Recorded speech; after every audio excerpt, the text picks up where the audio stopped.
దేవుని చెంత చోటెవరికి అని రాసుకోండి. దేవుని చెంత చోటెవరికి. వాటర్ బాటిల్ లేదు.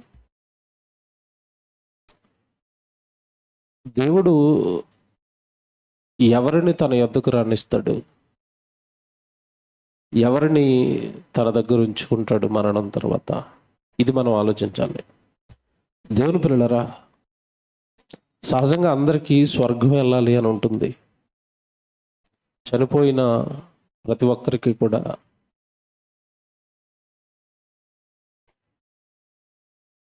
స్వర్గస్థులయ్యారు అన్న వేయటం మనం చూస్తూ ఉంటాం. భూమి మీద బ్రతుకున్న వారు వాళ్ళు చూసినట్టుగా రాసేస్తారు స్వర్గస్థులయ్యారు అని. నిజానికి అతను స్వర్గస్థుడయ్యాడో నరకస్థుడయ్యాడో ఎవరికి తెలీదు, క్లారిటీ లేదు. కానీ స్వర్గస్థులయ్యారు అని రాయటం మనం ఎక్కువగా చూస్తూ ఉంటాం. నిజంగా దేవుడు తన దగ్గర అందరికీ చోటిస్తున్నాడా? అందరినీ తన యొద్దకు చేర్చుకుంటున్నాడా? దేవుడి దగ్గరికి ఎవరు చేరుతున్నారు? ఎలాంటి స్వభావాలు ఉంటే మనిషి దేవుడిని చేరతాడు? అసలు బైబిల్ ఏం చెప్పింది? బైబిల్లో దేవుడు ఎలాంటి విషయాలు రాయించాడు అన్నది మనం ఇప్పుడు ఆలోచించాలి. దేవుని పిల్లలారా, సృష్టికర్త దగ్గరకు రావటం ఈజీగా వచ్చాం పరలోకం నుండి, ఆయన పంపాడు కనుక. కానీ చేరటం అనేది నీ చేతుల్లో ఉంది. పంపించాడు ఆయన. పంపించిన తర్వాత నువ్వు వస్తావో లేదో నీ ఇష్టం అని తిరిగి పరలోకం చేరే అవకాశం, భాగ్యము, బాధ్యత మాత్రం ఇప్పుడు మన భుజాల పైన పెట్టాడు. యేసుక్రీస్తు వెళ్ళిపోతూనండి ఆ రోజున్న యూదులకి ఒక కఠినమైన మాట చెప్పాడు. నేను చాలా రోజుల నుంచి యేసుప్రభు మాటలే పదే పదే చదువుతున్నాను నేను. యేసుప్రభు వెళ్ళిపోతూ శిష్యులకు ఒక మాట చెప్పాడు. శిష్యులు ఉన్నారు, యూదులు ఉన్నారు, అందరూ ఉంటున్న టైంలో ఒక మాట చెప్పాడండి. నేనైతే హ్యాపీ, వెళుతున్నాను దేవుడి దగ్గరికి, మీరు రావటం మాత్రం చాలా కష్టం అన్నట్టుగా ఒక మాట యేసుప్రభు మాట్లాడుతున్నాడు. బైబిల్లో చూద్దాం ఒకసారి. యోహాను సువార్త 8వ అధ్యాయానికి రండి. యోహాను సువార్త 8వ అధ్యాయం 21 చూద్దాం. బైబిల్లో యోహాను సువార్త 8వ అధ్యాయం 21 నుంచి చూద్దాం.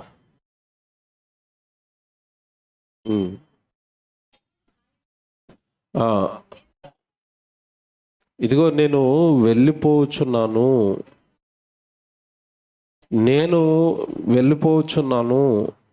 మీరు నన్ను వెతుకుదురు, కానీ మీ పాపములోనే ఉండి చనిపోవుదురు. నేను వెళ్ళు చోటికి మీరు రాలేరని వారితో చెప్పాను. చూసారా, మీరు కొంచెం ట్రై చేయండి అన్నట్టుగా కాకుండా ఖచ్చితంగా కన్ఫర్మ్గా మీరు రారా అంటున్నాడు. కన్ఫర్మ్ చేస్తాడు. చూసారా, జాత చదవాలి బైబిల్. మీరు కొంచెం ట్రై చేస్తే వస్తానంటున్నాడా, ఇంక మీరు ఖచ్చితంగా రారు అంటున్నాడా? నేను వెళ్ళుచున్న చోటికి మీరు రాలేరు. ఎక్కడికి వెళ్తాడు ఎంతకీనా? యేసుక్రీస్తు ఎక్కడికి వెళుతున్నాడు? పరలోకానికి వెళుతున్నాడు. మరణం తర్వాత ఆయన ఉండే చోటు వెళ్ళే పట్టణం పరలోకం అయితే అక్కడికి మీరు రావటం చాలా కష్టం అన్నట్టుగా మాట్లాడుతున్నాడు. మళ్ళీ చదువుతానే. మరి ఒకప్పుడు ఆయన, నేను వెళ్ళిపోవచ్చున్నాను, మీరు నన్ను వెతుకుదురు కానీ మీ పాపములో ఉండి చనిపోవుదురు. నేను వెళ్ళి చోటికి మీరు రాలేరని వారితో చెప్పాను. మీరు కన్ఫర్మ్ అంటున్నాడు. చూడండి, మీరు అక్కడికి రాలేరు. కారణం ఏంటి? పైన మాట చెప్పాడు. ఎందుకు రాలేరు అంటే, మీరు మీ పాపములోనే చనిపోవుదురు అన్నాడు. మనిషి జాగ్రత్తగా వినండి. యేసుప్రభు మాటలు అవి ఓ పట్టాన అర్థమైనట్టుగా ఉంటాయి, ఏమర్థం అవ్వవు. మీరు ఎందుకు రాలేరు, నేను వెళ్ళే చోటికి మీరు ఎందుకు రాలేరు అంటే, మీ పాపములోనే మీరు చనిపోవుదురు. అంటే మనిషి పుట్టిన నాట నుండి బ్రతుకు కాలం అంతా కూడా ఏం చేస్తున్నాడు? చచ్చిపోయే ముందటి దినం వరకు, చచ్చిపోయే ముందటి రోజు వరకు కూడా మనిషి ఏం చేస్తున్నాడు అంటే పాపము చేసే చచ్చిపోతాడట. పాపము లేకుండా బ్రతకలేడట, పాపము లేకుండా జీవించలేడట, పాపము లేకుండా చావలేడట. ఎంత బాగా చెప్పాడు చూసారా? మీరు మీ పాపములోనే చనిపోతారు. మీ చావు కూడా మీకు ఎక్కడ వస్తుంది అంటే పాపం చేస్తూనే చావు వస్తుంది మీకు. మీరు పాపము చేస్తూనే చేస్తారు. పవిత్ర కార్యాలలో చావు రాదు మీకు, దేవుడి పనిలో చావు రాదు మీకు, దేవుడి సన్నిధిలో చావు రాదు మీకు. ఎందుకంటే అసలు అవన్నీ మీ జీవితంలో ఉండవు కదా. అసలు ఎప్పుడు మీరు, మీ కుటుంబము, మీ పిల్లలు, మీ ధ్యాస ఏదో, మీ సంతోషాలేవో, మీ ఆనందాలేవో, మీ పాపాలేవో, మీ కార్యాలేవో మీవి తప్ప. ఇదిగో మీరు చనిపోయే ముందటి వరకు కూడా పాపము చేస్తూ చనిపోతారు తప్ప చనిపోయే ముందైనా పాపాలు మాని పవిత్రమైన కార్యక్రమాలలో మీ జీవితం ఉండదు. కనుక నేను వెళ్ళే చోటుకు మీరు రావటం చాలా కష్టం. యేసుప్రభు అండి. ఈరోజు క్రిస్టియానిటీ క్రైస్తవ్యం అనగానే చాలామంది ఏమనుకున్నారంటే ఇదేదో ఈజీ వే అనుకున్నారు. నిజమేనండి, అలా ఆలోచించారు తప్ప లోతుల్లోకి వెళ్ళి ఆలోచిస్తుంటే పరలోకం చేరటం వ్యక్తికి చాలా కష్టం. ఎందుకంటే ఎంత వాక్యం చెప్పినా, ఎన్ని దేవుడి సందర్భాలు చూపించినా అప్పటికప్పుడు బాగున్నట్టుగా ఉంటాడు, అప్పటికప్పుడు దేవుడి వాక్యానికి తలవగ్గిన వాడుగా, నమ్మిన వాడుగా ఉంటాడు. ఆ తర్వాత మరలా లోకమే, తర్వాత తన పాత స్వభావమే, వాక్యపు వెలుగేమి ఆ పాత స్వభావాన్ని చంపిన దాఖలాలు కనపడవు. కనుక యేసుప్రభు కన్ఫర్మ్ చేస్తున్నాడు. నేను చాలా ప్రసంగాలు చెప్పాను మీకు, విన్నట్టుగానే వింటారు కానీ మీరు వాటిని నమ్మరు, బ్రతకరు. కనుక మీరు చివరికి మీరు పాపము చేస్తూ చనిపోతారు. కనుక మీరు పరలోకం రావటం అనేది చాలా కష్టం అన్నట్టుగా మాట్లాడుతున్నాడు. మళ్ళీ చదువుతాను. 22 వచనం. 22. అందుకు యూదులు, నేను వెళ్ళు చోటికి మీరు రాలేరని ఈయన చెప్పుచున్నాడే, తన్ను తానే చంపుకొనునా అని చెప్పుకొనుచుండిరి. చూసారా? అరే నేను వెళ్ళిపోతున్నాను రా బాబు, మీరు రాలేరంటే ఎక్కడికి వెళ్తున్నావు ప్రభు అని అడగాల, కౌంటర్ వేయాల. వీళ్ళు కౌంటర్లు చూడండి ఎలాగేస్తున్నారు. ఎవరికి? యేసు ప్రభుకి కౌంటర్ వేస్తున్నారు. ఏంటి ఎక్కడికో వెళ్ళిపోతాడట, ఏది నేను చంపుకుంటాడా?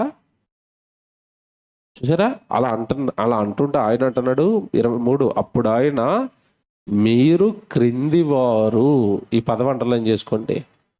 ఆ రోజున్న యూదులు ఏమంటున్నాడు? మీరు క్రిందివారు. క్రిందివారు అంటే అర్థం ఏంటి? క్రింద అంటే ఎక్కడ? భూమి, ఈ లోకం. మీరు ఈ లోకానికి సంబంధించిన వారు, మీరు క్రిందివారు, నేను పైనుండి వాడను. ఇంతకీ క్రిందివారు అంటే ఏంటి చెప్తున్నాడు తర్వాత. మీరు ఈ లోక సంబంధులు. పదాలు చూడండి అలా ప్రయోగిస్తున్నాడు ఆయన. మీరు ఈ లోక సంబంధులు, నేను ఈ లోక సంబంధుడను కాను, కాగా మీ పాపములలోనే ఉండి మీరు చనిపోవుదురని మీతో చెప్పి తిని, నేను ఆయననని మీరు విశ్వసించిన ఎడల మీరు మీ పాపములోనే ఉండి చనిపోవుదురని వారితో చెప్పాను. పదే చూసారా?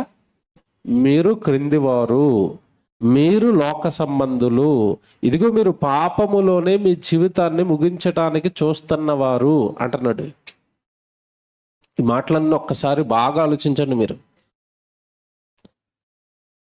యేసుక్రీస్తు ఆ రోజున్న యూదులను మనసులో పెట్టుకుని, ఆ రోజున్న వాళ్ళ స్వభావాన్ని మనసులో పెట్టుకుని పలుకుతున్న మాటలు ఇవి. దేవుడి వాక్యం అండి, దేవుడి మాటలండి. నిజంగా అందులోని స్పెషల్గా యేసుక్రీస్తుల వారి మాటలు ఆలోచిస్తే చాలా భయం వేస్తుంది. పరలోకం ఒక వ్యక్తి చేరటం, తాను వెళుతున్న స్వర్గం చేరటం ఒక వ్యక్తి చాలా కష్టం అన్నట్టుగా మాట్లాడుతున్నారు ఆయన. ఎందుకంటే మీ చూపు, మీ ఆలోచన, మీ బ్రతుకు అన్నీ కూడా క్రిందే ఉంటున్నాయి, ఈ లోకం కోసమే ఉంటున్నాయి. మరణం తర్వాత వెళ్ళవలసిన ఆ లోకం గురించిన ఆలోచనలు సన్నగిల్లుతున్నాయి. నేను చేరతానా లేదానన్న భయం, పరలోకపు భయం, పరలోకాన్ని పోగొట్టుకుంటానేమోనన్న ఆందోళన, కలత, ఇవన్నీ కూడా మనుషుల్లో లోపించిన కాలంలో ఉన్నామండి మనం. నిజంగా చెప్తున్నాడు కదా, ఈరోజు క్రైస్తవ్యం అంటే క్రీస్తు పెరట బోధనని ఏం చెప్పాలంటే దేవుడు మిమ్మల్ని దీవిస్తాడు, దేవుడు మిమ్మల్ని కాపాడుతాడు, ఇవే కావాలి క్రైస్తవ్యానికి. పరలోకానికి వాళ్ళని సిద్ధం చేసేవి.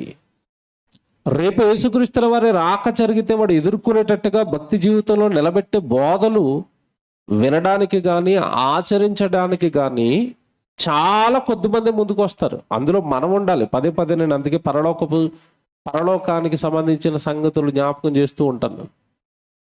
ఏమి లేదు ఈ జీవితం. కళ్ళు మూచి తెరచే లోపు ఏమండి జీవితం అంతా కూడా కరిగిపోతుంది, ఖర్చు అయిపోతుంది. ఇది కాదు జీవితం. తర్వాత దాని గురించి తీవ్రంగా ఆలోచించాలి మనిషి. యేసుప్రభు చెప్పిన ఈ సందర్భాన్ని మదిలో పెట్టుకుని, ఇదిగో మీరు ఎక్కువగా లోక సంబంధులు, మీరు ఈ లోకం గురించి ఆలోచిస్తారు, మీరు ఈ లోకపు పాపంలోనే చనిపోతారు, మీరు అక్కడికి రావడం చాలా కష్టం అన్నట్టుగా యేసుక్రీస్తుల వారి మాటలు ఇప్పుడు మనం చూసాం. దేవుని ప్రియులారా, ఎందుకు యేసు ప్రభు పరలోకం వెళ్ళటం అంత కష్టం అన్నట్టుగా మాట్లాడుతున్నాడు అంటే, పాత నిబంధనలో కొన్ని సందర్భాలు ఇప్పుడు మీకు చూపిస్తాను. భక్తులు ఆయా సందర్భాలలో పలికిన మాటలు మనం ఆలోచిస్తుంటే ఎంత ఖచ్చితంగా, ఎంత పవిత్రంగా మన జీవితాన్ని మనం కాపాడుకుంటేనే తప్ప పరలోకాన్ని చేరటం కష్టం అన్నట్టుగానే పాత నిబంధనలో భక్తులు కూడా కొన్ని సందర్భాలు రాయించారు. ఒకవేళ మీరు కానీ నేను కానీ పరలోకం చూడాలి అని అనుకుంటే మన జీవితం ఎలా ఉండాలో కొన్ని మాటలు చూపిస్తాను. కీర్తనల గ్రంథం జాగ్రత్తగా రాసుకోండి. యేసుప్రభు ఎందుకన్నాడు ఈ మాట, చేరటం కష్టం అని ఎందుకంటున్నాడో మీకు అర్థం అవ్వాలంటే బైబిల్లో పాత నిబంధనలో మరికొన్ని సందర్భాలు చూడాలి. కీర్తనల గ్రంథం 5వ అధ్యాయం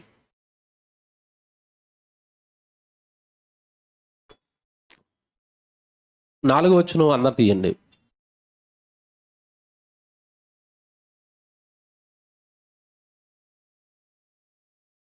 కీర్తనల గ్రంథం 5వ అధ్యాయం 4వ వచనం.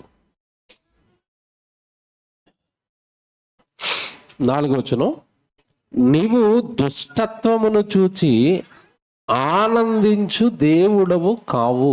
ఒకటి జాగ్రత్తగా వినండి, ఇవన్నీ చాలా విషయాలు వస్తాయి ఇప్పుడు బయటికి.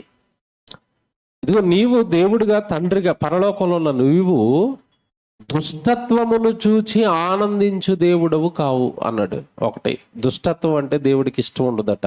రెండోది, చెడుతనమునకు నీ యొద్ద చోటు లేదు. అండర్లైన్ చేయండి, ఇదే అసలు విషయం. చెడుతనమునకు నీ యొద్ద చోటు లేదు అంటే పరలోకంలో స్థలం కావాలి, దేవుడితో పాటు నేను ఉండాలి, దేవుడి దగ్గరకు నేను చేరాలి అనుకున్న వాళ్ళునట ఏముండకూడదట, చెడుతనమునకు నీ యొద్ద చోటు లేదు. చెడుతనమున్నవాడు, చెడు లోపల ఉంచుకున్నవాడు నీ యొద్దకు రాడు పరలోకాన్ని చేరటం. ఓ మాట అడుగుతానండి, ఈ చెడుతనం అనేది, చెడ్డ గుణం అనేది నాలో ఉన్నట్టుగా నాకు తెలీదు, మీలో ఉన్నట్టుగా మీకు తెలీదు. ఎందుకంటే ఎవరికి వారుగా మన హృదయం మనల్ని ఎలా మోసపుచ్చుతుంది అంటే, నువ్వు రైటే అంటది నన్ను, మిమ్మల్ని కూడా అలాగే అంటది, మీరు రైటే అంటది. చెడుతనం ఎంత ప్రమాదకరమో, చెడుతనాన్ని గుర్తించకపోవటం ఎంత ప్రమాదకరమో ఒక కవి ఒక మాట రాశాడండి. నిజంగా అది భలే ఆకర్షించింది నన్ను. ఈ మధ్యకాలంలో చదువుతున్నప్పుడు ఒక కవి ఒక మాట రాశాడు, అజ్ఞానము దుర్వాసన లాంటిది, అది అతనికి తప్ప అందరికీ తెలుస్తుంది అన్నాడు. అర్థమైందా? అర్థం అన్నది మీకు? అజ్ఞానం ఎలాంటిదట? దుర్వాసన లాంటిదట. అది అతనికి తప్ప అందరికి తెలుస్తుందట. మనం స్నానం చేయలేదనుకోండి, మనకేమనిపిస్తుంది ఫీలింగ్ చెప్పండి? మనం బాగానే ఉంటాం, పక్కోడు చచ్చిపోతాడు చెమట వాసనకి కదా. మనం స్నానం చేయకపోతే మనకి ఎఫెక్ట్ ఏమి ఉండదు, ఇబ్బంది ఎవరికి? పక్కోడికి. ఆడు ముక్కు పగిలిపోద్ది, ఆడు చచ్చిపోతాడు మన దగ్గరికి వచ్చిన సార్లా. అజ్ఞానం కూడా అలాంటిదేనట. మనకేమి ఇబ్బంది ఉండదట, దానివల్ల పక్కోడికి డ్యామేజ్ అయిపోతూ ఉంటుందట. ఇప్పుడు దేవుడు కూడా అంటున్నాడు, చెడుతనం, నీలో ఉన్న చెడ్డ గుణం ఒకవేళ ఉంటే అలా ఉన్నవాడికి దేవుడి దగ్గర ఏముండదట, స్థానం లేదు. ఆ మాట చూడండి ఎంత భయం వేస్తుందో. నీవు దుష్టత్వమును చూచి ఆనందించు దేవుడవు కావు, చెడుతనమునకు నీ యొద్ద చోటు లేదు. 5వ వచనం ఏంటి చెడుతనం అంటే చెప్పుకొస్తున్నాడు కిందకి వెళ్ళేసరికి, డాంబికులు నీ సన్నిధిని నిలవలేరు. బాంబండిది. ఎవరు రారట పరలోకానికి? డాంబికులు. డాంబికులు అంటే అర్థం ఏంటి చెప్పండి? డాంబికులు అంటే అర్థం ఏంటి? డంభం, డంభంగా బ్రతికేవారు అని అర్థం. డాంబికులు అంటే డంభంగా బ్రతికేవారు, లేనిది ఉన్నట్టుగా చూపించుకోవడానికి ప్రయత్నించేవారు. వాళ్ళ సెల్ఫ్ ఏదో పెద్ద జ్ఞానులుగా, యోగులుగా, గొప్పవాళ్ళుగా ప్రొజెక్ట్ చేసుకోవడానికి ట్రై చేస్తూ ఉంటారు చూసారా? దాన్ని దేవుడు డాంబికం అంటాడండి. డాంబికం. గొప్పగా నేను కనపడాలి, నేను ఏదో పెద్ద గొప్పవాడిని ఎవరికి వాళ్ళు ఊహించుకోవటమే డాంబికత్వం, డాంబికం అంటారు దాన్ని. ఈ డాంబికులు ఎవరికి కూడా ఎక్కడ ఉండదంటే చోటు, పరలోకంలో దేవుడి దగ్గర చోటు ఉండదు. బెస్ట్ ఎగ్జాంపుల్ చెప్పనండి మీకు, డాంబికం అనగానే మీకు అర్థం అవ్వాలంటే బెస్ట్ ఎగ్జాంపుల్ ఇది. ఉన్న వాళ్ళకి దేవుడి దగ్గర చోటు ఉండదు అనడానికి ఒక ఉదాహరణ చెప్తాను, బైబిల్ పరంగా మీకు అర్థమైపోద్ది. దేవుడు దేవదూతలను చేశాడు, జాగ్రత్తగా వినండి. దేవుడు దేవదూతలను చేసిన తర్వాత కోటాను కోట్ల దేవదూతలను చేశాడు మనకి పనివారుగా, సేవకులుగా నియమించటానికి. జాగ్రత్తగా వినండి. కోటాను కోట్ల దేవదూతలు అన్నిటిని కూడా దేవుడే కలిగించాడు, అన్ని సమానమే, ఈక్వల్లే. కానీ దేవుడు ఏం చేశారంటే ఈ కోట్ల మందిని మెయింటైన్ చేయడానికి కొన్ని దూతల మీద ఒక అధికారిని నియమించుకుంటూ వెళ్ళాడు. ప్రధాన దూత అంటాడు దాన్ని. అంటే దూతలు అన్నట్ల మీద హెడ్ పెట్టుకుంటూ వెళ్ళాడు. ఉదాహరణ మీకు అర్థం అవ్వాలంటే, మన కంపెనీలో పనిచేసేటప్పుడు కిందన్న వర్కర్స్ పైన సూపర్వైజర్ ఉంటాడు, మీకు తెలుసు కదా. ఈ సూపర్వైజర్లు అందరికీ ఇన్ఛార్జ్ ఉంటాడు. ఆ ఇన్ఛార్జ్ పైన మళ్ళీ మేనేజర్ ఉంటాడు, మీకు తెలిసి లెవెల్స్ అంటారు ఇవి. అలాగే దేవుడు కూడా పరలోకంలో దూతలు చేసినప్పుడు అన్ని దూతలే, కానీ వాటి మీద క్యాడర్స్ ఇచ్చాడు. ప్రధాన దూత, బైబిల్ మీరు చదువుకుంటున్నప్పుడు ప్రధాన దూత అయిన మికాయేలు అని ఉంటది, చదువుకున్నారా? అంటే దూతలలో కొంచెం మంచి క్యాడర్ ఇచ్చాడు దీనికి. ఎవరికి? మికాయేలుకి. అలాగా గాబ్రియేలు, ఇలా కొన్ని దూతలు ఉంటే వాటికి రకరకాల పదవులు, అలంకరణ దేవుడు వాటికి ఇచ్చాడు, హోదా ఇచ్చాడు. జాగ్రత్తగా వినండి. అలా హోదా పొందుకున్న దూతలలో ఒక దూతే దయ్యంగా మారిపోయిన అపవాది. దానికి కూడా దేవుడు అధికారం ఇచ్చేసరికి, దాన్ని కూడా దూతలందరి మీద ఒక మంచి స్థితిలో పెట్టేసరికి, జాగ్రత్తగా వినండి, ఎప్పుడైతే కింద వాళ్ళకంటే ఒక మెట్టు పైన ఒక అధికారంలో దేవుడు ఉంచాడో వెంటనే దాని మనసులో పుట్టింది ఏంటంటే, వీళ్ళందరి మీద అధికారిగా ఉంటేనే నాకు ఇంత హోదా, ఇంత నన్ను పొగుడుతుంటే, ఇంత గొప్పగా నేను ఉంటే, అసలు నేను ఇప్పుడు దేవుడి సింహాసనంలోనే కూర్చుంటే ఇంకెలాగుంటది, దేవుడి స్థానంలోనే కూర్చుంటే ఇంకెంత బాగుంటుందని అది అంటుంది దేవుడితో, మహోన్నతునితో నేను సమానముగా చేసుకొందును. చివరికి ఎవరి సీటుకి ఎడతాడుతుంది? నన్ను పుట్టించావు కదా తండ్రి, నాకు అధికారం ఇచ్చావు కదా తండ్రి, నువ్వే దిగిపో, నీ సీట్లో నేను కూర్చోవాలంటుంది. దాన్ని ఏమంటారు తెలుసండి? డాంబికం. అందుకే ఆ డాంబికులకి ఆయన దగ్గర ఏముండదు, చోటు ఉండదు. అందుకే తన్ని తరిమితే ఎక్కడ పడ్డది? వచ్చి పాతాళంలో పడిపోయింది. సరే, ఎప్పుడు కూడా బైబిల్ ఒక మాట చెప్తుంది, తన్ను తాను తగ్గించుకున్నవాడు హెచ్చింపబడతాడు. హెచ్చించుకున్నవాడిని దేవుడే తన్ని తరిమేస్తాడు. ఇది బైబిల్. చాలా మంది అసలు చదవటం తప్ప పాటించడానికి కానీ ఆలోచించడానికి కానీ ముందుకు రారు. నువ్వు ఎప్పుడైతే నువ్వు తగ్గించేసుకుంటున్నావో పరలోకంలో ఉన్న దేవుడు నిన్ను గొప్పగా హెచ్చించేస్తాడు. ఎప్పుడైతే మనం హెచ్చించుకుంటున్నామో దేవుడికి ఇష్టం ఉండదండి, దేవుడే తగ్గించటం ప్రారంభిస్తాడు. దేవుడు తగ్గించాలని అనుకున్న తర్వాత ఆ వ్యక్తిని హెచ్చించటం, గొప్ప చేయటం ఎవరి వలన కాదు. దావీదుని రాజుగా పెట్టిన తర్వాత తట్టుకోలేని సౌలు, నన్ను తగ్గించేస్తావా, నన్ను రాజుగా తీసేస్తావా అని పెట్టిన దావీదును చంపడానికి చాలా ప్రయత్నం చేశాడు. అలాగనే మరలా ఏమైనా వెలుగులోకి వచ్చాడా సౌలు? లేదండి. ఇప్పుడు చదవండి, ఆ వచనం ఎంత బాగుంటుందో. 5వ వచనం, కీర్తనల గ్రంథం 5వ అధ్యాయం 5వ వచనం. డాంబికులు నీ సన్నిధిని నిలువలేరు, పాపము చేయువారు అందరూ నీకు అసహ్యులు, అబద్ధమాడు వారిని నీవు నశింపచేయుదువు, కపటము చూపి నరహత్య జరిగించు వారు యెహోవాకు అసహ్యులు.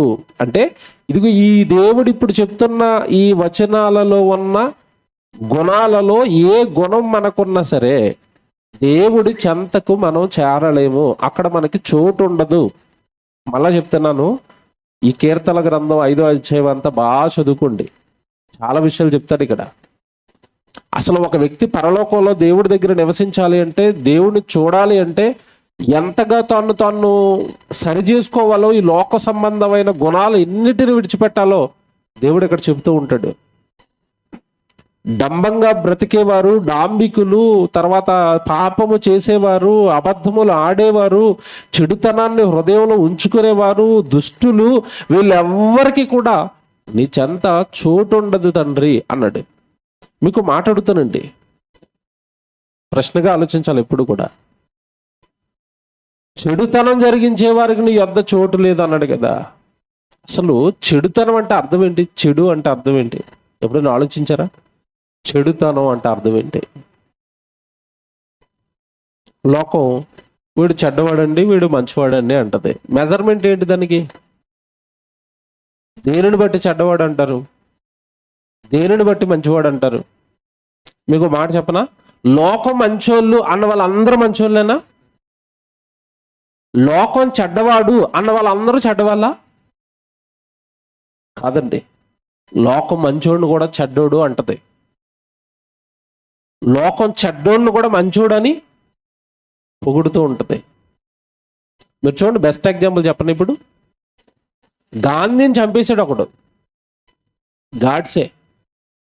గాంధీని గాడ్సే చంపేస్తే నిన్న మొన్నటి వరకు మనం అయ్యో మా గాంధీని, మా జాతిపితను చంపేశారండి, గాడ్సే నరహంతకుడు అండి, చెడ్డవాడండి అన్నాం. కానీ ఇప్పుడు వచ్చిన గవర్నమెంట్లు ఏం చేస్తున్నాయి తెలుసా? గాడ్సేకి గుడులు కడుతున్నాయి, పూజలు చేస్తున్నారు, గాడ్సేకి జన్మదినం చేస్తున్నారు, గాడ్సేకి వర్ధంతి చేస్తున్నారు. చూసారా? చెడ్డవాడు రా, మాకు జాతిపితను చంపేశాడు రా మా కళ్ళ ముందే అంటే, లేదు లేదు మీకు చెడ్డోడేమో మాకు మంచోడే అంటున్నారు వాళ్ళు. ఎందుకంటే వాళ్ళతో కూడా అలాంటి భావజాలమే కదా, నరకటం, చంపటం. ఈ భావజాలానికి సంబంధించినోడు, నరికినోడు, చంపినోడు వీడికి ఎలా కనబడతాడు? మంచివాడిగానే కనబడతాడు. లోకం చెడ్డదండి, చెడ్డ పనులు చేసేవాడు మంచోడు అంటది. బెస్ట్ ఉదాహరణ చెప్పనా? ఈ మధ్యకాలంలో సినిమాల్లో చిరంజీవి మేనల్లుడికి ఒక మంచి పెద్ద అవార్డు వచ్చేసిందట, బెస్ట్ యాక్టర్ అని. ఏ సినిమాకి వచ్చింది అంటే, ఏ సినిమా అండి అది? పుష్ప సినిమాకు వచ్చిందట. పుష్ప సినిమాలో హీరో గారు ఏం చేస్తారు? గొడ్లోటి భుజాన్ని వేసుకుని అడవుల్లోకి దొంగలన్నీ నరికేసి ట్రాన్స్పోర్ట్ చేస్తూ ఉంటాడు, పోలీసులకు దొరకకుండా. ఈడు హీరో మాసిపోయిన గడ్డ వేసుకుని, పైకి లింగి ఎక్కట్టేసి, లోపల నెక్కరేసుకుని, అప్పుడప్పుడు ఆ లింగి కూడా పీకేస్తూ ఉంటాడు సినిమాలో. వీళ్ళు హీరోలు. అదొక పెద్ద చరిత్ర. ఇప్పుడు అది చూసి ఏం నేర్చుకోవాలి? ఇప్పుడు దొంగతనాలు నేర్చుకోవాలి, గొడ్డలు వేసుకుని దొంగలు ఎలా నరుక్కోవాలి, పోలీసు వాళ్ళకి ఎలాగ దొరకకుండా స్మగ్లింగ్ చేయాలి, ఇవి నేర్చుకోవాలి. ఇలాంటి సినిమాలు తీసిన వాడు అటు పెద్ద సూపర్ డైరెక్టరు, ఇతనేమో పెద్ద ఏమండి ఇండియాకి పెద్ద స్టార్ హీరో. సరే, దొంగతనం చేసేవాడు లోకానికి ఎలా కనబడుతున్నాడు, దొంగ లోకానికి ఎలా కనబడుతున్నాడు? మంచోడు. ఇప్పుడు ఏం చేయాలి తెలుసా? మనం లోకం మంచోడు అన్నవాడు మంచోడు కాదు, లోకం చెడ్డోడు అన్నవాడు చెడ్డవాడు కాడు. ఇప్పుడు దేవుణ్ణి అడగాలి, దేవా చెడుతనం జరిగించే వాళ్ళకి నీ యొద్ద చోటు ఉండదంటే ఇంతకీ ఎవరు తండ్రి చెడ్డవాళ్ళు? నీ దృష్టిలో చెడ్డవాళ్ళు ఎవరు? చెడు అనగానే నీ దృష్టిలో ఏంటి అన్నది ఆలోచించాలి. ఓకే, ముందుకు వెళ్ళి ఇంకో రెఫరెన్స్ చూద్దాం. 140వ కీర్తన కూడా చూద్దాం. 140వ కీర్తన కూడా చూద్దాం ఒకసారి. 13వ వచనం, 140వ కీర్తన 13వ వచనం చూడండి. నిశ్చయముగా నీతిమంతులు నీ నామమునకు కృతజ్ఞతాస్తుతులు చెల్లించెదరు, యథార్థవంతులు నీ సన్నిధిని నివసించేదారు. ఇక్కడ ఒక హింట్ ఇచ్చాడండి. నీ సన్నిధికి ఎవరు వస్తారు అంటే, ఇగో నీతిమంతులు ఖచ్చితంగా వాళ్ళకి ఏం జరిగినా వాళ్ళ జీవితంలో వాళ్ళు ఏం చేస్తారంటే నీ నామానికి కృతజ్ఞత తెలియజేస్తారు. నీతిమంతులు దేవునికి కృతజ్ఞత తెలియజేస్తారు. దేవుణ్ణి ఎరిగిన వాళ్ళు వాళ్ళ జీవితాలలో ఏ మంచి జరిగినా సరే దేవుడికి స్తోత్రాలు చెప్పుకోవాలన్న మంచి మనసుతో ఉంటారు. ఎందుకంటే దేవుడి పైన ఆనుకుని ఉంటారు వాళ్ళు. ఆ మంచి జరగగానే దేవా మాకు మంచి చేసావని వెంటనే దేవునికి కృతజ్ఞతలు చెల్లిస్తారు. Very good. తర్వాత మాట చూడండి, అక్కడ ఏమనుందో, యథార్థవంతులు నీ సన్నిధిని నివసించెదరు. దేవుడి సన్నిధిని చూడాలి అంటే, పరలోకం చేరాలి అంటే వాళ్ళు ఎలా అయి ఉండాలట? యథార్థవంతులు అన్నట్టు. ఇప్పుడు 2 విషయాలు మనకి బైబిల్లో దొరికాయి. ఒకటి, చెడుతనం జరిగించే వారికి దేవుని చెంత చోటు ఉండదు. ఒకవేళ దేవుని చెంత చోటు మనకి కావాలి అంటే భూమి మీద వాడు ఎవడై ఉండాలి? యథార్థవంతుడై ఉండాలి. ఈ 2 పదాలకి బైబిలులో నుండి అర్థాలు వెతకాలి. చెడుతనం అంటే ఏంటి తండ్రి? యథార్థవంతులు అంటే ఎవరిని మీరు యథార్థవంతులు అంటారు? ఎవరిని చెడ్డవారు అంటారు? ఎందుకంటే చెడుతనం జరిగించే వారికి దేవుడి చెంత చోటు ఉండదు. యథార్థవంతులు మాత్రం ఖచ్చితంగా పరలోకాన్ని చూస్తారు. ఇందాక యేసుక్రీస్తుల వారు అన్న మాటను బట్టి ఇవన్నీ మీకు చెప్తున్నాను. నేను వెళ్ళిపోతున్నాను పరలోకానికి, కానీ మీరు మీ పాపములోనే ఉండి చనిపోతారు, మీరు నా యొద్దకు రారు అనేశాడు. ఎవరు రారు ప్రభు అంటే, ఇదిగో ఇలాంటి స్వభావాలు కలిగిన వాళ్ళు వెళ్ళరు పరలోకానికి. Very good. ఇప్పుడు బైబిల్లోకి వెళ్ళి అసలు చెడుతనం అంటే ఏంటి? చెడుతనం అంటే ఏంటి మీకు గుర్తుందా? చిన్నప్పుడు స్కూల్లో ఒక సామెత చెప్పారు చెడుతనం గురించి. కోతులది, 3 కోతులు.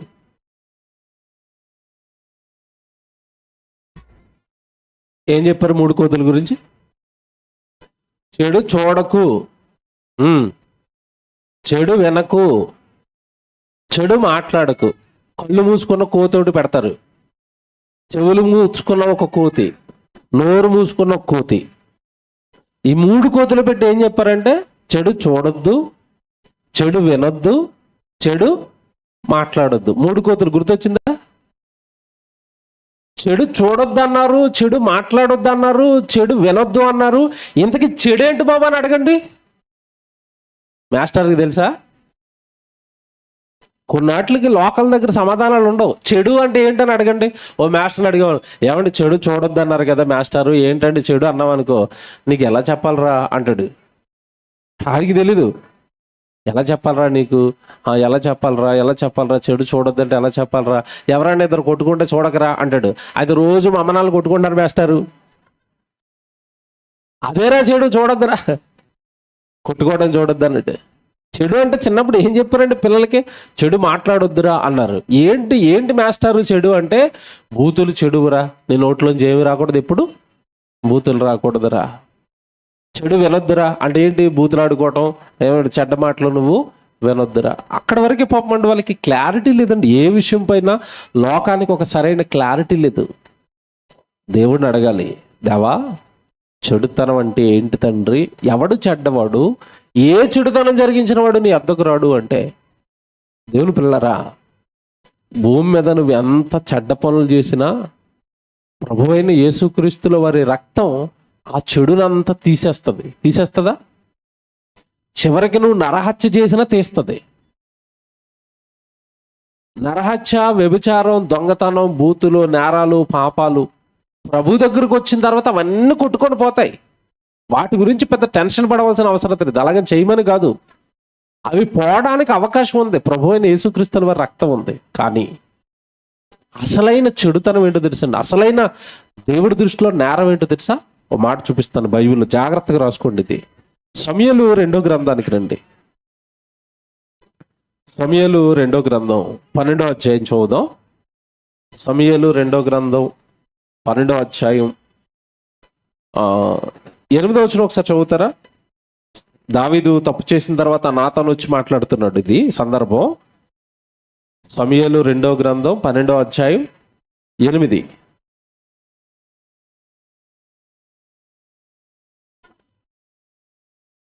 సమూయేలు 2వ గ్రంథం 12వ అధ్యాయం 8వ వచనం. నీ యజమానుని స్త్రీలను నీ కౌగిట చేర్చి ఇశ్రాయేలు వారిని, యోధా వారిని నీకు అప్పగించితిని. ఇది చాలదనుకుని నీవు అనుకుని ఎడల నేను మరి ఎక్కువగా నీకు ఇచ్చి ఉందును. సందర్భం తెలుసు కదా మీకు. ఇది ఉరియాను చంపేసిన తర్వాత బత్షెబాను అనుభవించేసిన తర్వాత దేవుడు ఈ చెడు దావీదు జరిగించిన ఈ చెడును చూసి దావీదుకి తన చెడు గురించి చెప్పమని ప్రవక్తను పంపించాడు. అప్పుడు అంటున్నాడు, నువ్వు ఎందుకయ్యా ఆ పేదవాడి భార్యను అలా అక్రమంగా తెచ్చేసుకున్నావు? నీకు ఆస్తి ఇచ్చాను, సిరి ఇచ్చాను, సంపద ఇచ్చాను, చాలా మంది భార్యలు ఇచ్చాను, ఇక ఏమైనా కొదువుగా ఉన్నాయని అడిగితే నేను మరలా ఇచ్చేవాడిని, నువ్వెందుకు అక్రమంగా అలాంటి అన్యాయం చేశావు అని హెచ్చరిస్తున్న సందర్భం ఇది. Very good. తర్వాత మాట చూద్దాం. తర్వాత మాట 9వ వచనం, నీవు యెహోవా మాటను తృణీకరించి ఆయన దృష్టికి చెడుతనము చేసితివేమి. అండర్లైన్ చేయండి. మళ్ళీ చెప్తానే, ఈ 9వ వచనం జాగ్రత్తగా రాసుకోండి. నీవు యెహోవా మాటను తృణీకరించి ఆయన దృష్టికి చెడుతనము చేసితివేమి. ఇప్పుడు చెడుతనం అంటే ఏంటి చెప్పండి? ఆయన మాటను తృణీకరించి, దేవుడి మాటను ఎవడైతే తృణీకరిస్తున్నాడో, తీసి పక్కన పెట్టేస్తున్నాడో, వాడు దేవుడి దృష్టికి ఎలా కనపడుతున్నాడు అంటే, నువ్వు చెడ్డవాడివిరా, నీ జీవితం అంతా చెడురా అన్నట్టు. బాగా పట్టుకోవాలి దేవుడి మాట, బాగా ఆలోచించాలి దేవుడి మాట. ఇదిగో నేను నీకు ఆజ్ఞలు ఇచ్చాను ధర్మశాస్త్రంలో, పొరుగు వారి భార్యను ఆశించొద్దని, పొరుగు వారిని దేన్ని ఆశించొద్దని అన్న ఆజ్ఞలు ఇచ్చిన ధర్మశాస్త్రాన్ని చదువుతూ కూడా నువ్వు పొరుగు వారిని దేన్ని ఆశించొద్దన్న నా మాటను తృణీకరించి, నా ఆజ్ఞను తృణీకరించి, వాక్యాన్ని తృణీకరించావు.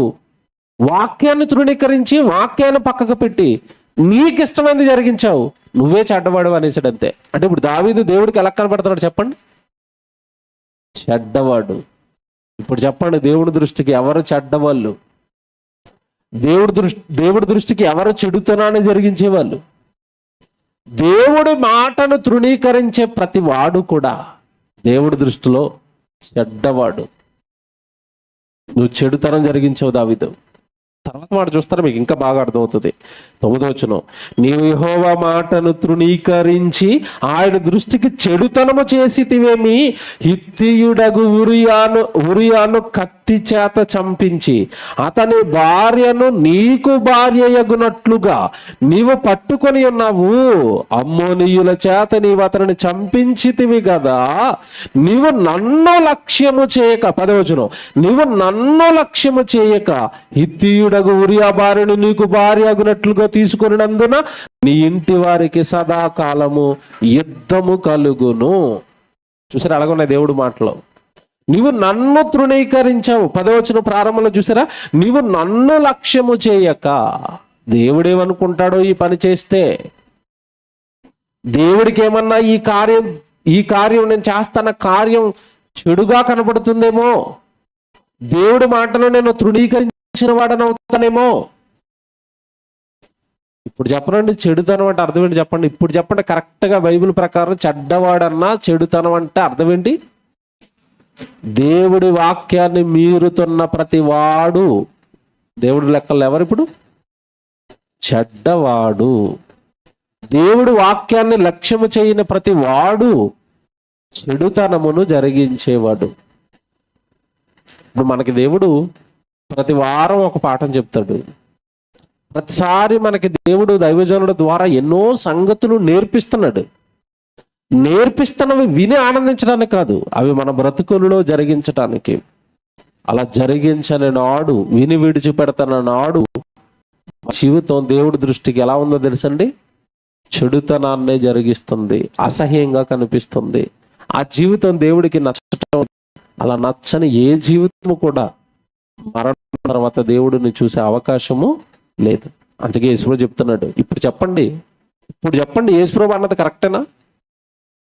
యూదులతో యేసుప్రభు ఏమన్నాడు? ఇందాక మీకు అర్థమై ఉండకపోవచ్చు, లేదంటే అర్థమైన యేసుప్రభు ఏంటండి మరీ దారుణంగా ఎవరో రారంటున్నాడు అన్నట్టుగా అనిపించవచ్చు. ఇప్పుడు ఈ వచనాలన్నీ చదివిన తర్వాత మీకు అర్థమవుతుంది. ఎలాగా? దేవుడి వాక్యం ప్రజల దగ్గరకు వస్తున్నా వాక్యాన్ని పట్టుకొని వాక్యానుసారంగా బ్రతకడానికి ప్రయత్నించే వాళ్ళు ఎంతమంది ఉంటారు ఈరోజు? అమ్మో వాక్యంలో ఇలాగ ఉందటండి, నేను ఎలాగే చేయాలండి, మరొకటి చేయనండి. ఆ భయం ఎవరికి ఉందండి ఈరోజు? ఎవరికి ఉంది?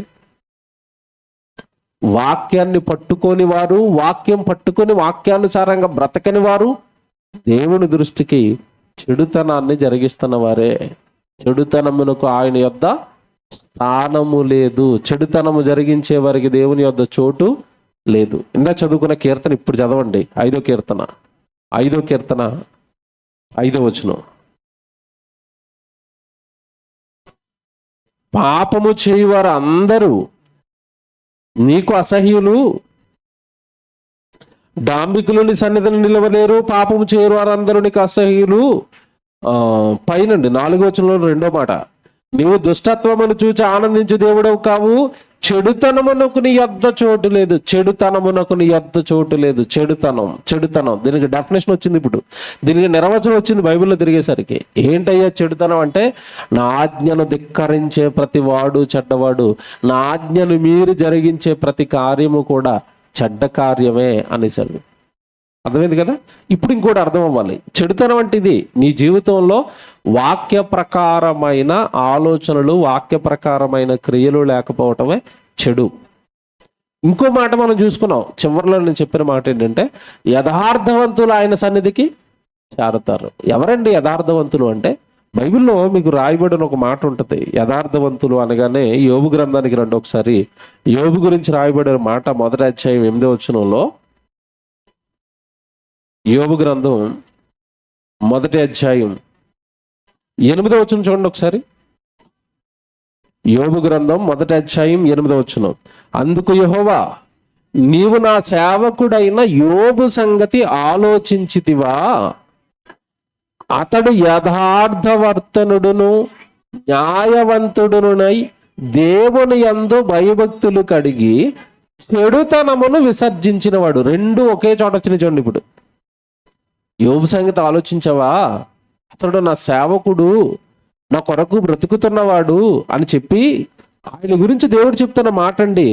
అతడు యథార్థవర్తనుడు, యథార్థంగా ప్రవర్తిస్తాడు, కల్మషం ఉండదు, స్వార్థం ఉండదు, పవిత్రుడు, వాక్యంలో ఏది చేస్తే అదే జరగాలి అంటాడు, యథార్థంగా ప్రవర్తించేవాడు. అందుకే యథార్థ వర్తనుడు న్యాయవంతుడునై దేవుని యందు భయభక్తులు కలిగి చెడుతనమును విసర్జించిన వాడు. చూసారా? ఎప్పుడైతే దేవుని యందు భయం మనకుంటుందో చెడుతనాన్ని విసర్జిస్తామట. చెడుతనం అంటే ఏంటిందా మనం చదువుకున్న మాట ప్రకారం, యెహోవా వాక్యాన్ని మీరి జరిగించే ప్రతి కార్యము కూడా చెడుతనమే. ఏమండి, యోబు జీవితం మీరు గమనిస్తారండి, భయానికి బెస్ట్ ఎగ్జాంపుల్ అండి యోబు జీవితం అండి. దేవుని యందు భయపడేవాడు అనడానికి బెస్ట్ ఎగ్జాంపుల్గా చెప్పాలంటే యోబు జీవితాన్ని మనం చెప్పొచ్చు. ఏమన్నా అంత భయం ఏముందండి యోబులో అనుకుంటారు మీరు. యోబుకి పిల్లలు ఉన్నారు. ఆ యోబు పిల్లలు విందు చేసుకుంటున్నారు. విందు చేసుకుంటున్న పిల్లల విషయంలో జాగ్రత్తగా వినండి.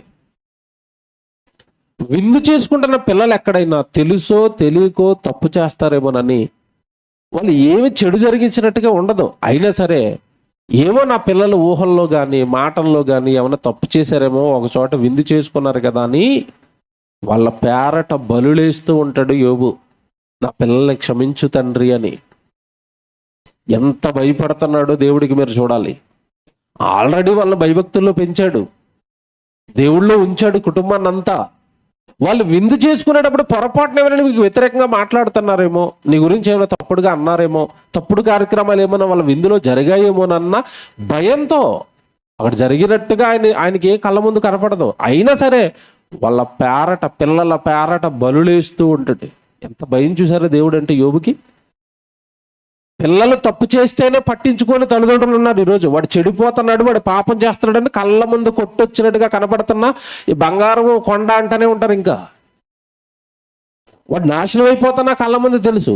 వాడు చేస్తున్నవన్నీ దైవ వ్యతిరేక కార్యక్రమాలని తెలుసు, దేవుడికి అసహ్యం అని తెలుసు, మనుషులకి అవి అసహ్యం అని తెలుసు. మనకే రోత పుట్టిస్తూ ఉంటాయి, మనకే అసహ్యంగా కనిపిస్తూ ఉంటాయి. ఇక దేవుడు ఎంత బాధపడతాడు మన పిల్లల కార్యక్రమాలను బట్టి. కళ్ళ ముందు పాపం చేస్తున్నా పట్టించుకొని ఈరోజు తల్లిదండ్రులు ఎక్కడ? ఒకవేళ పాపం చేశారేమోనన్న భయంతో బలులేసిన యోబు భయం ఎక్కడ? మీరు చూడండి, యోబు భయం ఎక్కడ?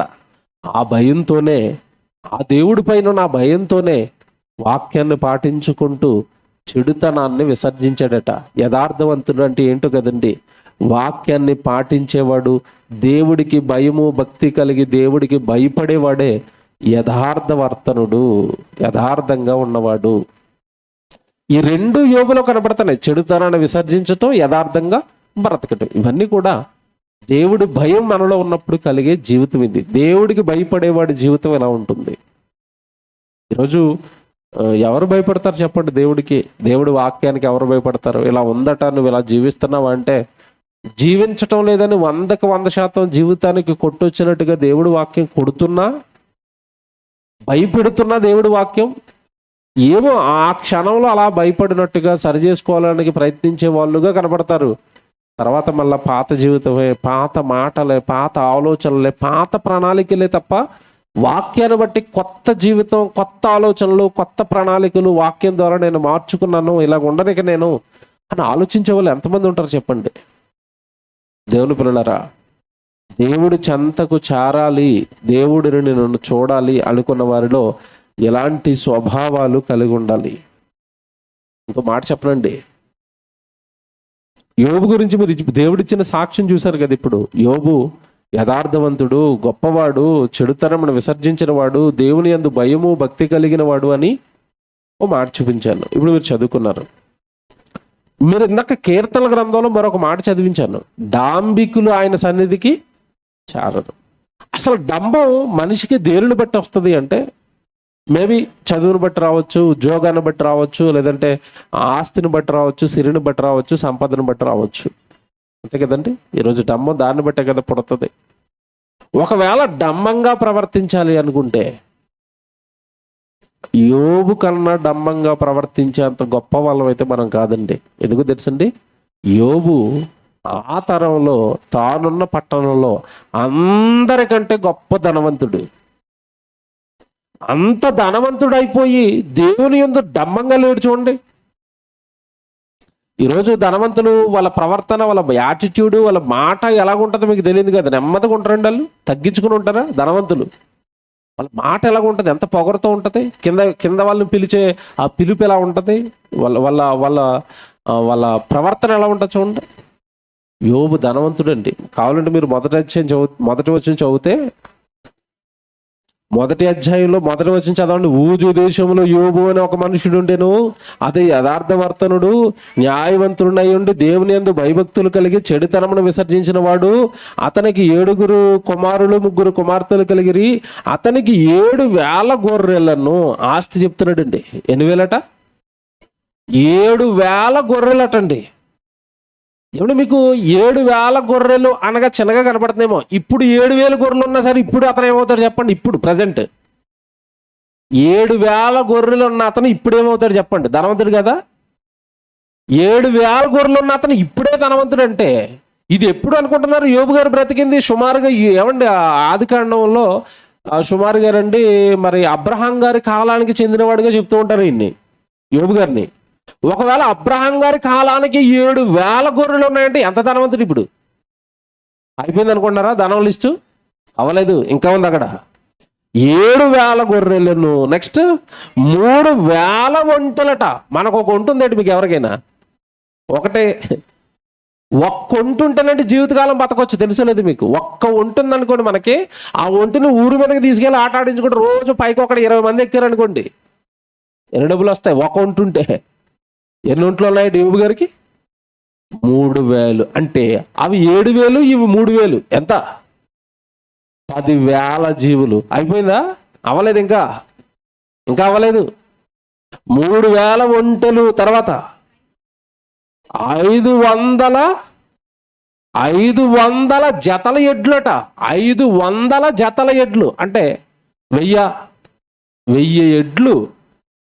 ఏమంటే చిన్న ఆస్త.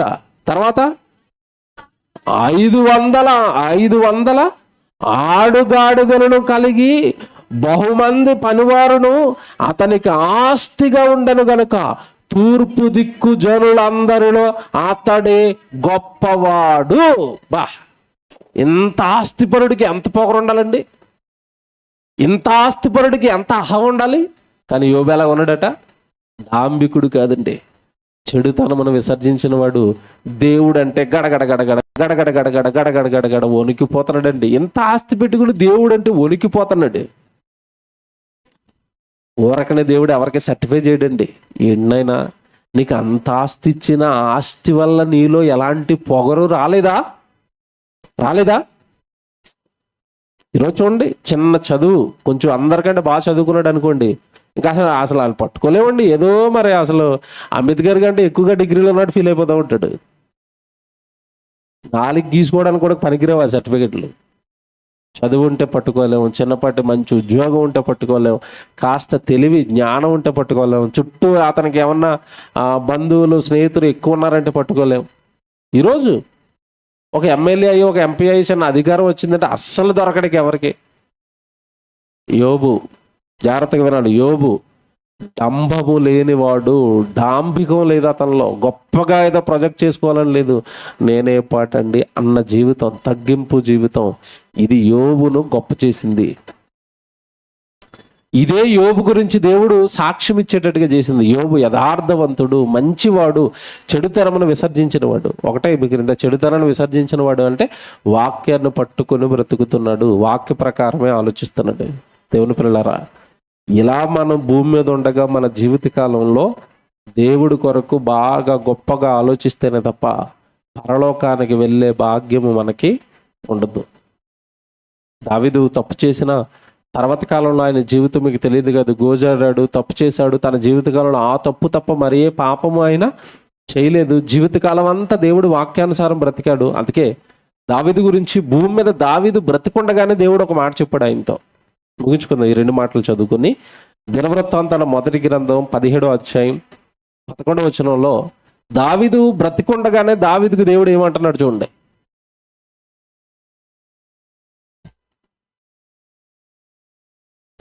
దినవృత్తాంతాల మొదటి గ్రంథం 17వ అధ్యాయం 11వ వచనం. నీ జీవిత దినములు తీరి నీ పితరుల యొద్దకు నువ్వు చేరినప్పుడు నీ కుమారుల వలన కలుగు నీ సంతతిని నేను స్థాపన చేసి అతని రాజ్యమును స్థిరపరిచెదను. అతడు నాకు ఒక మందిరమును కట్టించును, అతని సింహాసనమును నిత్య స్థాపన చేసేస్తాను. నేను అతనికి తండ్రినయ్యుందును, అతడు నాకు కుమారుడయ్యుండును. చూసారండి, తర్వాత దావీదు కుమారులకు వచ్చి ఆశీర్వాదాలు చెప్తున్నాడు. అయితే 11లో ప్రారంభంలో ఏమన్నాడు? నీ జీవిత దినములు తీరి నీ పితరుల యొద్దకు నువ్వు చేరునప్పుడు, అంటే దావీదుకి భూమి మీద ఉండగానే చెప్పేశాడు, నాయన నీ యథార్థతను బట్టి నీ జీవితాన్ని బట్టి నేను కన్ఫర్మేషన్ ఇస్తున్నాను, నువ్వు ఖచ్చితంగా నీ పితరుల యొద్దకు చేరిపోతావు. ఏమంటే ఇంతకు మించిన ధైర్యం ఉంటుందండి భూమి మీద? నువ్వు పరలోకానికి వెళ్ళిపోతావని ఎవరైనా చెప్పారు అనుకోండి, మనతో ఎలాగుంటది? ఎంత హాయి, ఆ సౌండే ఎంత బాగుంది మనకి. ఎంత ప్రార్థనలు చేసినా, ఎంత గుడికి వస్తున్నా, ఎక్కడో ప్రసంగాలు వింటున్నా, ప్రతిసారి మళ్ళీ బాధ పెట్టేది, మళ్ళీ భయపెట్టేది ఏది చెప్పండి? పరలోకం వెళ్ళనా? దేవుడు మన దగ్గరకు వచ్చి నువ్వు హాయిగా ఉండు నాయనా, నీ పితరుల దగ్గరకు నువ్వు చేరిపోతావు అన్నాడు అనుకోండి, ఎలాగుంది? ఆ ధైర్యం భూమి మీదకి దావీదుకి దక్కిందండి. దావీదుకి చెప్పేశాడు దేవుడు, నీ పితరుల యొద్దకు నువ్వు వెళ్ళిపోతావు, హ్యాపీగా ఉండు దావీదు, నీ జీవితం నాకు నచ్చింది, నీ యథార్థత నాకు నచ్చింది, నీ భయం నాకు నచ్చింది, నీ జీవితంలో వాక్యానికి నువ్వు ఇచ్చిన ఆ విలువ నాకు నచ్చింది, వెళ్ళిపోతావు పరలోకానికి అన్నట్టు. ఈరోజు మనుషులుగా, లేదంటే ఈరోజు అదే బైబిల్ పట్టిన వాళ్ళంగా, అదే బైబిల్ కలిగిన వాళ్ళంగా, అదే దేవుడిని నమ్ముతున్న వాళ్ళంగా దేవుడు మనతో ఈ మాట అనగలుగుతాడా? చెడుతనాన్ని విసర్జించామా? జీవితం అంతా యథార్థతే ఉంటుందా? కపటము, కుళ్ళులు, కుతంత్రాలు, అసూయలు, లేదా భిన్నమైన దేవుడికి భిన్నమైన ఆలోచనలు, వాక్యాన్ని మన జీవితంలో పాటించనివ్వకుండా మనలోకి వచ్చే అహాలు, డాంబికాలు, ఇవన్నీ కూడా వాక్యాన్ని బట్టి తుంచుకుంటున్నప్పుడు, తొలగించుకుంటున్నప్పుడు కదా పరలోకం వెళతాం, పరలోకాన్ని మనం చూస్తాం. నేను కాకినాడ మీటింగ్స్కి వెళ్తున్నప్పుడల్లా ఒక అతన్ని చూస్తానండి, నిజంగా హ్యాట్సాప్. నేను అతను చూసినప్పుడల్లా నాకు వచ్చే ఆనందం అంతా ఇంత కదండి. ఆ సభ ఎవరిదని అడగడండి, ఎక్కడ పెడుతున్నారని అడగడండి. ఆ కన్వీనర్ ఫోన్ చేసినా చేయకపోయినా, సభ పెట్టే వాళ్ళు ఫోన్ చేసినా ఫోన్ చేయకపోయినా 6-6:30 గంటలకి సభ దగ్గర ఉంటాడండి, మైక్ ఇచ్చేసుకుంటాడు, ఆ సభ నడిపిస్తూ ఉంటాడు. ఎవరు చెప్పరా ఆయనకి, ఆయనే వెళ్ళిపోతాడు, సభ మీద కూర్చుంటాడు, సభ నడిపిస్తూ ఉంటాడు, పాటలు వేయిస్తూ ఉంటాడు. ఎవరైనా అధ్యక్షులు రాగానే ఆ మైకాలకి ఇచ్చేస్తాడు, అధ్యక్ష జరిపించమని పక్కన వచ్చి కూర్చుంటాడు. అది ఎవరి సభ అయినా వెళ్ళిపోతాడండి, వాళ్ళది వీళ్ళదని సంబంధం లేదు. మనసు చూసారా, జరుగుతున్నది దైవ కార్యక్రమం, నేను వెళ్ళిపోవాలి. నేను చాలా మందిలో చూస్తూ ఉంటానంటే, గీతలో వాళ్ళు ఎడితే నేను రాను, వాళ్ళ ఇంటికి రాను, వాళ్ళ ప్రార్థనకి రాను, వాళ్ళ సభకి రాను, ఆ కార్యక్రమానికి రాను, ఈ సెలెక్ట్ చేసుకుంటారు కొంతమంది. దేవుడి కార్యక్రమాలకు కూడా కొన్నిటికి సెలక్షను, దీనికే వస్తాను, దీనికే వస్తాను, దీనికే వస్తాను, వాళ్ళు ఎడితే రాను, వీళ్ళు ఎడితే రాను, వాళ్ళు వస్తే రాను, వాళ్ళు తీస్తే రాను. ఏంటిది? చెడుతనం ఉంది ఎక్కడో లోపల ఎక్కడో గీత ఉంది. నేను ఎవరితోనో కలవను, నేను ఎవరి దగ్గరకు రాను, ఏదో ఉంది లోపల గీత. ఆ గీతే నీ పరలోకాన్ని మిస్ చేసేస్తుంది. మళ్ళీ చెప్తున్నాను, ఆ గీత చిన్నదిగానే కనపడవచ్చు, అందరినీ ప్రేమించలేని ఆ గీతే పరలోకాన్ని నిన్ను దూరం చేస్తుంది. ఎందుకంటే బైబిల్లో దేవుడు చెప్పిన మాట, సహోదరుడిని ప్రేమించిన వాడు మరణములో నుండి జీవములోనికి దాటేశాడు. ఆ రెఫరెన్స్ సరిపోదు, ఆ గీత సరిపోదు. నువ్వు అందరిని ఎందుకు ప్రేమించలేదు, అన్ని చోట్ల ఎందుకు రాలేదు, అందరితో ఎందుకు మాట్లాడలేదు అన్నాడు అనుకోండి, అయిపోయినట్టు కదా మన పని.